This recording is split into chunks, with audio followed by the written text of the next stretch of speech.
Hi friends, எல்லாருக்கும் வணக்கம் and welcome back to our channel. இன்னைக்கு வீடியோல நம்ம வீட்லயே இன்ஸ்டன்ட் இட்லி மிக்ஸ் எப்படி பண்றதுன்னு பார்க்கலாம்.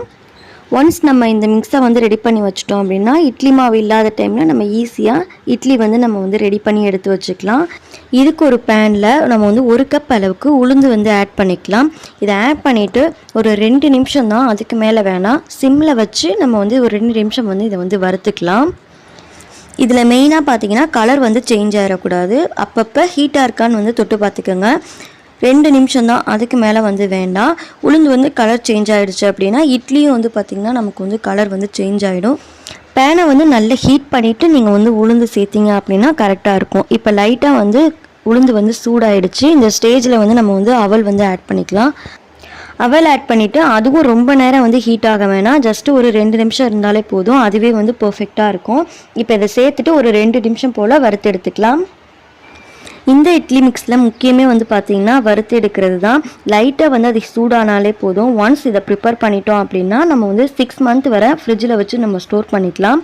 இப்போ அவல் சூடானதுக்கு பிறகு இதில் 1 ஸ்பூன் அளவுக்கு நான் வெந்தயம் எடுத்திருக்கேன்.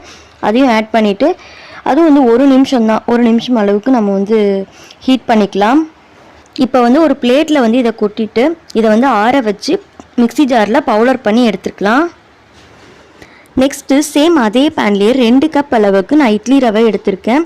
ரவை இல்லை, இட்லி ரவை. நீங்கள் கடையில் இட்லி ரவைன்னு கேட்டாலே கொடுப்பாங்க. அரிசியிலேருந்து ரவை பதத்துக்கு அரைச்சிருப்பாங்க. இது ஒரு 2 நிமிஷம் தான் சூடானாலே போதும்.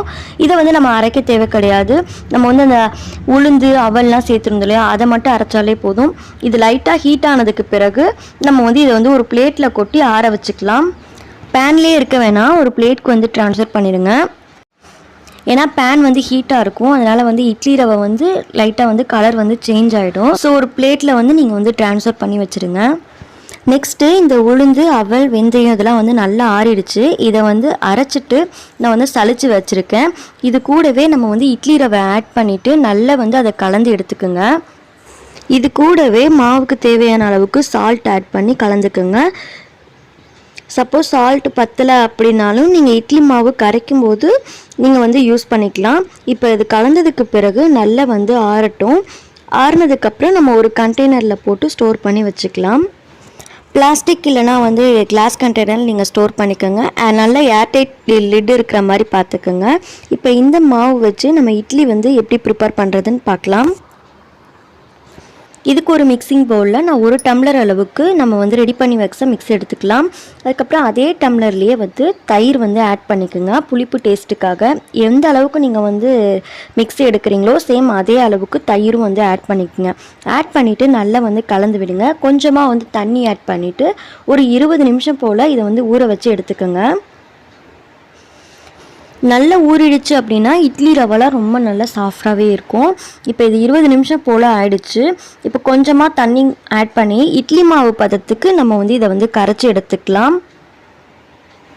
மாவு ரெடியானதுக்கு பிறகு நம்ம இட்லி பிளேட்டில் ஊற்றிட்டு நம்ம ஸ்டீம் பண்ணி எடுத்துட வேண்டியது தான். இப்போ இந்த அளவுக்கு இருந்தால் கரெக்டாக இருக்கும். இப்போ நம்ம ஒரு இட்லி பாத்திரத்தில் நம்ம ஊற்றிடலாம். நம்ம நார்மலாக வீட்டில் செய்கிற அதே மாதிரி தான் இட்லியும் இருக்கும். கலர் மட்டும் கொஞ்சம் லைட்டாக டிஃப்ரெண்ட்டாக தெரியும். இப்போ இதை ஊற்றிட்டு ஸ்டீம் பண்ணுறதுக்கு பார்த்தீங்கன்னா இட்லி பாத்திரம் நான் அடுப்பில் வச்சுருக்கேன். நல்லா தண்ணிலாம் கொதிச்சதுக்கு பிறகு ஒரு 10 நிமிஷம் நம்ம நார்மலாக இட்லி வேக வச்சு எடுப்போம் இல்லையா, அதே மாதிரி நம்ம ஸ்டீம் பண்ணி எடுத்துக்கலாம். இப்போ இது 10 நிமிஷம் நல்லா வேகட்டும். ஒரு 10 நிமிஷத்துக்கு அப்புறம் நம்ம ஓப்பன் பண்ணி பார்க்கலாம். இப்போ நல்ல இட்லி வெந்துருச்சு. இதை ஒரு பிளேட்க்கு நம்ம ட்ரான்ஸ்ஃபர் பண்ணிவிட்டு சர்வ் பண்ண வேண்டியது தான். இட்லி துணி நீங்கள் யூஸ் பண்ணல அப்படின்னா ஆயில் ஸ்ப்ரெட் பண்ணிவிட்டு கூட நீங்கள் இட்லி ஊற்றி எடுத்துக்கலாம். அந்த துணி இட்லியில் எந்த அளவுக்கு ஒட்டாமல் வருதுன்னு பாருங்கள். லைட்டாக தண்ணி தெளித்து விட்டு நான் துணியை ரிமூவ் பண்ணிடுறேன்.